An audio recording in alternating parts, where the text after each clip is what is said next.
لشانه چې کوم ځکه د قتل امر کړه دا غزي کې قتل شي او سړی څنګه نشته مشکل نشته خو چې الله جل شانه امر ته پکړه ته قتل کې دا یو هلاکون کا ګناه ده هلاکون کا ګناه ده انسان هلاکوي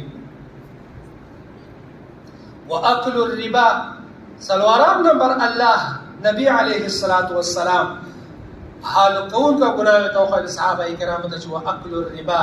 خړل دي سود دا موبقات نه ده خړل دي سود دا لوی ګناه ده خړل دي سود دا ګناه کبیره ده واكل مال اليتيم انځم نمبر نبی علیہ السلام ته چې خړل دي یتیم دی مول زنه خلکو ته ایتام ورپوت شي اوس خو خان خدي یتیمونو ډیر قدر کی احترام کی د مخکې مونږ لیدلې نه دي چې مقصد دی مال دی پوره به حتی وړو مشمو وي کول چې پلور په مړو مشوم یتیم به ورپوتیو آب یا په څه طریقه مړ کړو چې ته منځکا یا